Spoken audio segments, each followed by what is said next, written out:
All right, we are live, Lindsay, at our monthly live stream and the Fempreneur podcast. I'm so excited to be here with you today. Yay! Same.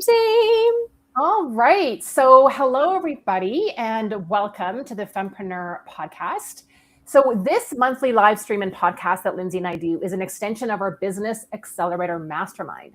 And this mastermind is not just another program, ladies. It's a place for women solopreneurs to go from feeling scattered and second guessing themselves. So if that's you, you want to find out more about the mastermind because we want to get you clear, feeling visible, profitable, and most importantly, supported. So this is where strategy, accountability, and community come together to help you focus on what actually moves the needle forward in your business. And today we have two questions from our mastermind community that we are going to answer. Number one, does telling my story on social media and my website really grow my business? And number two, how do I stop letting my emotions run my business? But before we get to answering these really awesome questions, we're going to do a really quick introduction. So for those of you who don't know me, my name is Vera Ilnitsky. I'm a business and mindset coach for women solopreneurs. I help women who feel scattered, stuck, or inconsistent in their business get really clear on what actually moves the needle forward in their business, help them take focused action, and start creating consistent results without feeling overwhelmed. And my work is really personal to me. Before becoming an entrepreneur, I spent 25 plus years in corporate marketing and communications. I stepped into leadership, which is where my love of helping people reach their goals really started. About 15 years ago, I went through a divorce and then got fired shortly after that. And that experience left me feeling completely stuck, disconnected, and like a failure. But it also became a turning point for me. It pushed me to rebuild my confidence, connect with my purpose, and do the kind of inner work that completely changed the trajectory of my life. And that journey is what led me to start my business and to the work I do today, supporting women.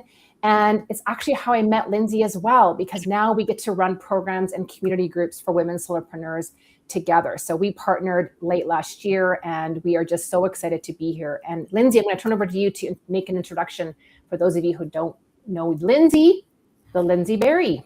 Yeah, thank you, Vera. So Vera and I are having so much fun working together. And yeah, the story goes back to 2015. And here's an example of storytelling. We're going to be talking about storytelling in the episode today. So I like to introduce myself with a story. So back in 2015, I had been fired from what I thought was my forever dream job. And I was writing my first book because I had hired a business coach that was helping me do that.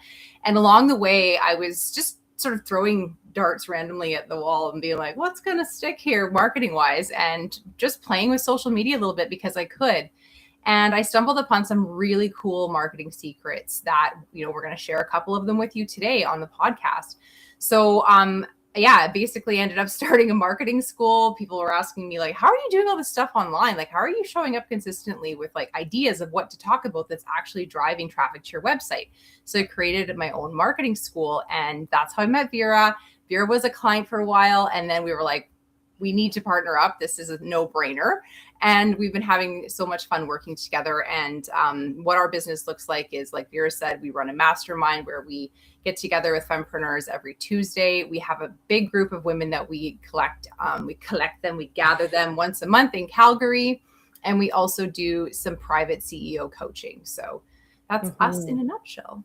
Yes, amazing. And I'm really excited about our two topics. We're really passionate about marketing and mindset and really helping women solopreneurs break through some of the barriers that are keeping them stuck. And we see that a lot. And one that we talk about a lot, Lindsay, and that we see with our clients is that they're feeling a little bit nervous. And we're going to talk about emotions in a little bit, but they're feeling nervous, or they're feeling scared, or they're feeling doubtful about their story, or they're not feeling super confident about what happens if I share my story on social media or on my website, or if I'm speaking. And so this question comes up over and over again, but it's something we really wanted to address. So does telling my story on social media and my website really actually grow my business?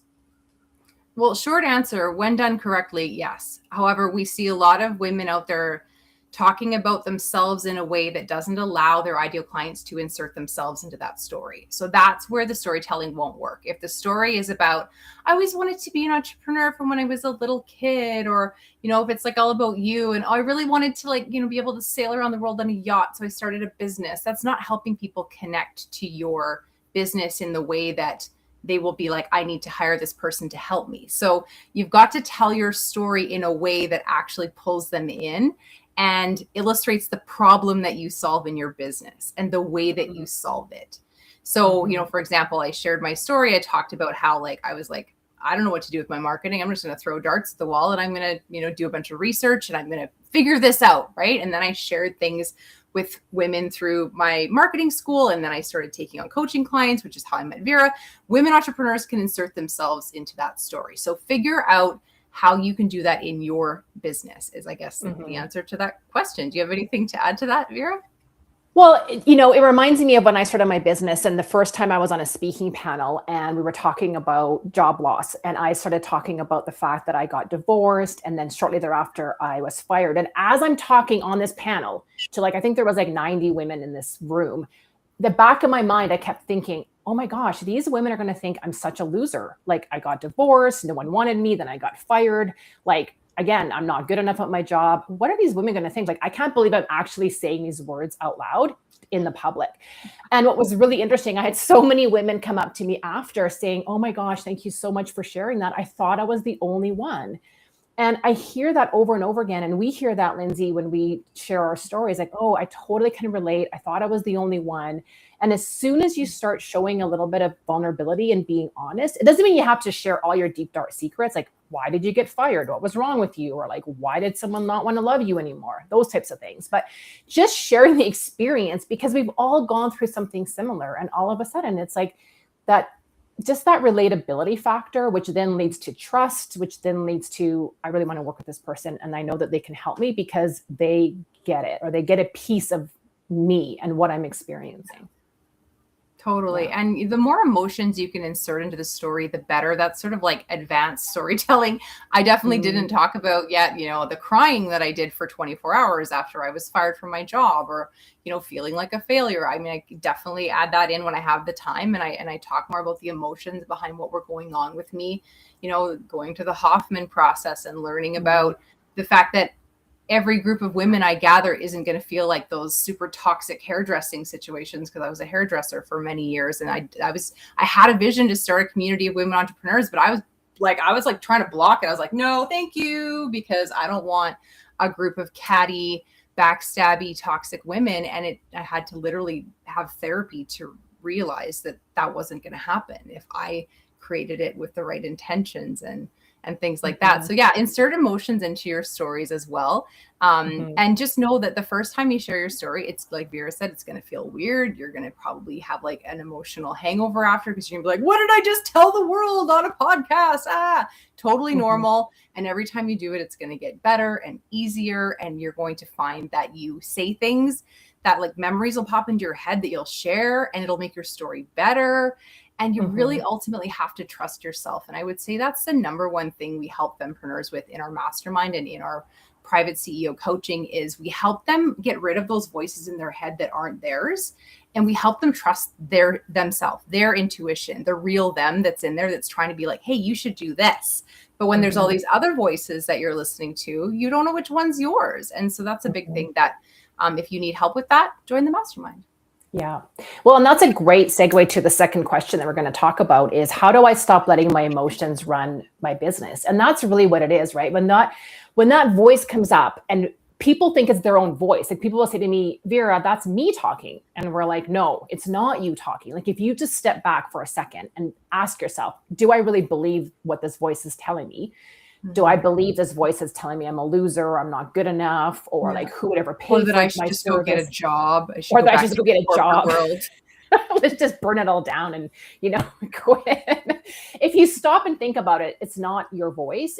And maybe you know right off the bat whose voice it is. Maybe it's a compilation of voices. And it doesn't actually matter whose voice it is. You just know that it's not yours. But that's really what it is. It's that emotion, like it's trying to hook you, like that negative emotion is trying to hook you into keeping you where you are, because our brain's primary job is to keep us safe. Yeah. And it just remembers back in the caveman days, if we were to actually be like voted off the circle around the fire, like we probably would die. Like we would literally die. Yeah. And our brain remembers that. And so every time we say, well, now I'm going to go share my story on social media or on a panel, and I'm going to like be a bit vulnerable, our brain remembers that time when we were pushed out of the circle. and chased by the saber-toothed tiger. And that's what it remembers. So it's trying to keep you safe. And I think that's the thing, like that recognition is really the first step. It's like, oh, it's my brain trying to keep me safe. It's bringing up that feeling of anxiety and fear in my body. But I don't need to listen to that fear and that anxiety. Like I need to make a decision that I'm going to move through the fear and I'm going to stay focused on my vision. And that's what the other thing that really help women solopreneurs with is figuring out what their vision is and what their big goal is and how they can stay rooted and anchored in what's most important to them. And, you mentioned before about getting the support of a coach or creating structures of support in your environment. I mean, that's the number one thing that we do, whether it's through our YYC Fempreneur Success Collective, which is our big community. Again, there's no coaching in that group, but it's bringing women together to feel supported, feel encouraged. And then all the work that we do in our mastermind and one-on-one is creating that support. And, Lindsay, like we've helped so many women step through that fear just by being there and them feeling safe enough to share their story, right? Yeah. I mean, I know we don't do coaching at the YYC Fempreneurs Success Collective, but we do provide we provide time and we provide the container, we provide the small group. We even have some quiet time at the beginning, usually to answer those questions that you then take into those small groups.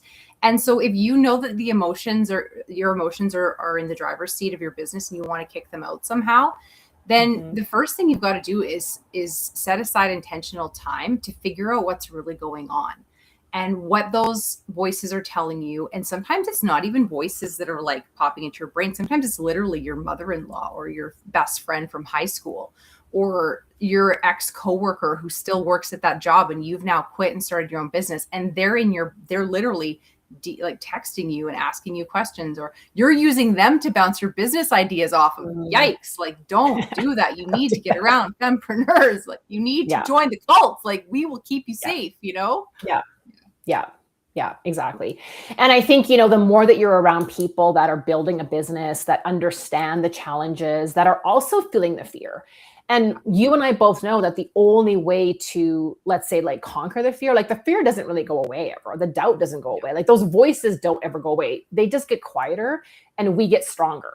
But the only way to get stronger is to actually do the thing. Like how often do we hear, I don't want to post on social media and we'll ask, why, right? Like, what's the fear? Well, what are people going to think about me, right? My coworkers are going to see this. Or like, I know in my case, I posted something last year and I was like, what's my ex-husband going to think about this? And I'm like, who cares?